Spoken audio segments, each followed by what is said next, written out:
Bonjour, Madame Louineau. Bonjour Laurie. D'abord, quel est le rôle d'un coach de vie? Le rôle d'un coach de vie. Principalement, un coach, ça va accompagner quelqu'un. On fait une analogie que j'aime beaucoup, c'est on est comme un chauffeur de taxi. Donc, nous, on est le chauffeur. Donc, si quelqu'un embarque et qu'il ne nous dit pas où il va, on ne sait pas où aller. Donc, on travaille avec la personne avec des objectifs. Donc, le coaching, c'est très positif. On est beaucoup plus dans le présent, dans l'action. En gros, c'est à peu près ça pour le coaching de vie. Et là, on est en janvier. Quelles sont les bonnes résolutions à prendre là, pour commencer l'année du bon pied? Il n'y a pas de bonne résolution. Je te dirais que la bonne résolution, ce serait de respecter vos résolutions. Il va y avoir toutes sortes de résolutions. Ça va dépendre de chaque personne. Parce que dans le côté PNL, j'ai parlé du coaching, le côté PNL, c'est sûr qu'on travaille beaucoup avec le modèle du monde.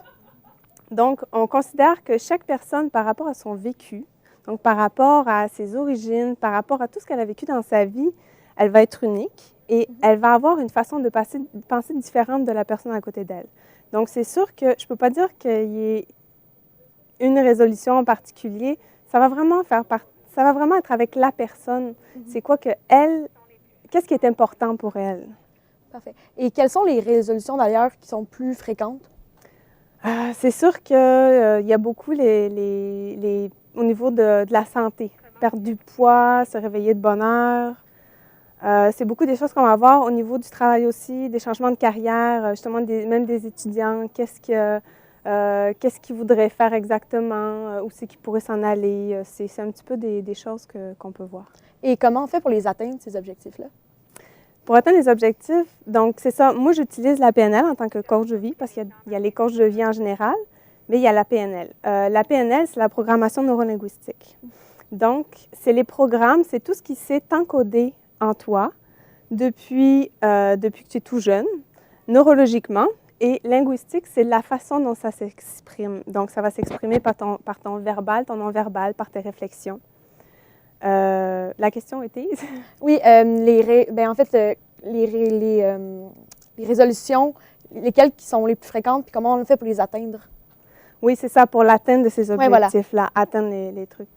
Donc, on va y aller. Ce qu'on va faire, premièrement, c'est qu'on va établir l'objectif avec la personne. Ça paraît simple comme ça, mais il faut travailler. Ça peut prendre une séance, 2 séances même pour savoir c'est quoi l'objectif de la personne. Fait qu'on va s'assurer qu'il respecte l'écologie. L'écologie, c'est-à-dire qu'il n'y ait pas d'inconvénient pour lui, le client, et pour son entourage, principalement.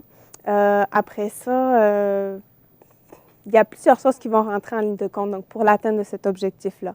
Donc, on s'assure qu'il soit donc écologique, qu'il soit réaliste pour la personne. Puis après ça, on va utiliser donc, pour ma part, les outils de la PNL. Donc, ça va être des interventions. On va beaucoup travailler avec le subconscient de la personne. On va aller chercher des choses qui sont plus ou moins enfouies.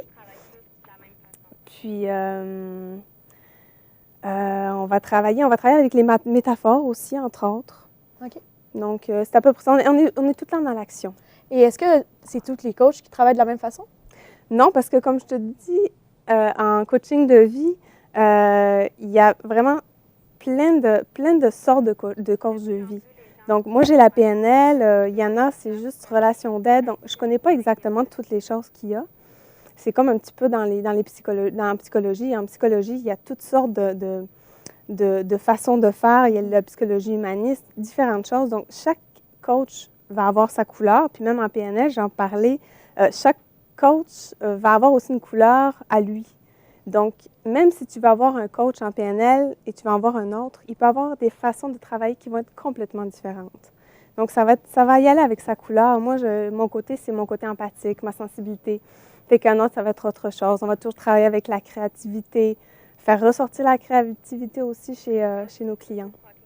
Et on entend souvent parler du phénomène des gens qui s'autoproclament un peu coach. Qu'est-ce que vous pensez de ces personnes-là? Bien, c'est sûr que ça nuit beaucoup à nous autres coachs qui sommes formés. Donc, c'est sûr que je ne dis pas que tous les coachs qui n'ont pas de formation sont mauvais. Je ne veux pas dire ça. c'est sûr qu'il y en a des bons. C'est sûr qu'il y a des personnes innées qui ont ces capacités-là à aider les gens. Par contre, c'est sûr que oui, il y a des personnes qui vont profiter de ce titre-là, qui n'est pas reconnu en tant que tel. On n'a pas d'ordre pour les coachs, contrairement aux psychologues, aux psychothérapeutes.